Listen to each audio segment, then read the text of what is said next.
During the past few months, we are witnessing an important and long overdue trend as people, entrepreneurs, investors, and leaders all over the world are publicly addressing the urgent need to act in order to deal with our changing climate. One of the greatest challenges when approaching the changing climate is the size of the problem. How can we even start thinking about the right way to approach such an enormous issue, such as the changing climate of our own planet? In order to do so, we must first break these possible solutions into sectors. The first one is mitigation. How can we, as individuals, as companies, as nations, and as humanity, can stop fueling the devastating trend and make the impacts of the climate change less severe by preventing or reducing the emissions of greenhouse gases into the atmosphere? That calls for a massive increase in the share of renewable energy sources throughout the world and a decrease in the use of polluting sources such as coal or oil. But even if we are able to cut our emissions and reach the goal of net zero by 2050, it won't be enough. It won't be enough because the effects of the changing climate are already here, as we witnessed during the past year with devastating events all over the world, from mega fires in Siberia, Australia, or the US West Coast, to storms, floods, droughts, and much more. Those events affect people all over the world, but first and foremost, they are affecting the most vulnerable populations worldwide, especially in sub-Saharan Africa. And although the continent's 1.4 billion people are responsible for only a small chunk of the global emissions, they will be those to suffer the most from the devastating effects of the climate change. Across the continent, a combination of human, financial, and geographical factors make local communities highly vulnerable to climate change and extreme weather conditions that are becoming increasingly prominent. For a continent heavily reliant on agriculture for income and food security, with over 66% of the population working in the sector, droughts, floods, and crop-destroying storms are much more devastating than anywhere else in the world. According to the UN, climate change contributes to a decrease in food production, to the spread of waterborne diseases and risk of malaria, to changes in natural ecosystems, and more. And the poor populations are those to be most affected by the extreme weather and climate events.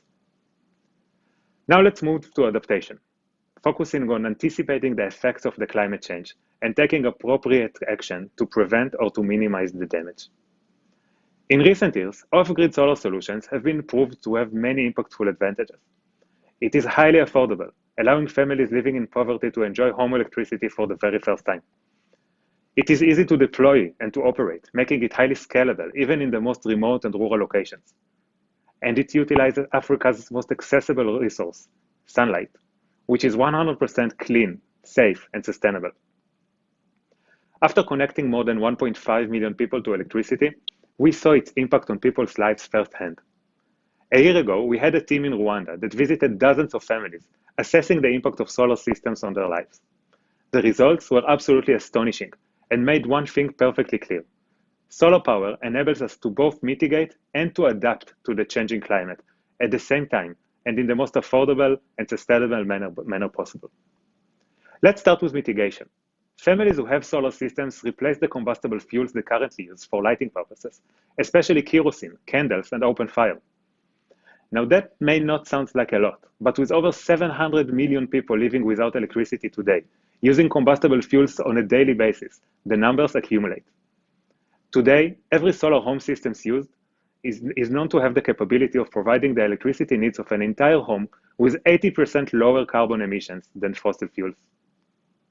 And what about adaptation?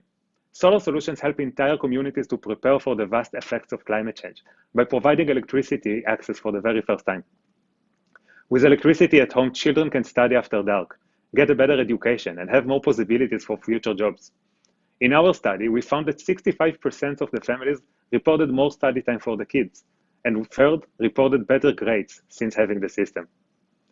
At the same time, farmers are spending more time sorting their crops, losing fewer yields, making more money, and raising food security. Families are also spending less money on combustible fuels to light their homes. In our report, we found that 60% of the families reported better income, and 20% more than doubled their monthly income.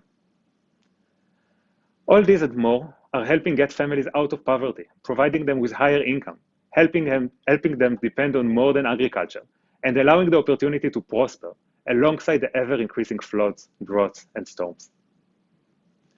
When we face the question, which one should we prioritize, mitigation or adaptation, solar power enables us to say, both. This is our responsibility to utilize this potential and to lead Africa and the entire world to a more inclusive, more sustainable future.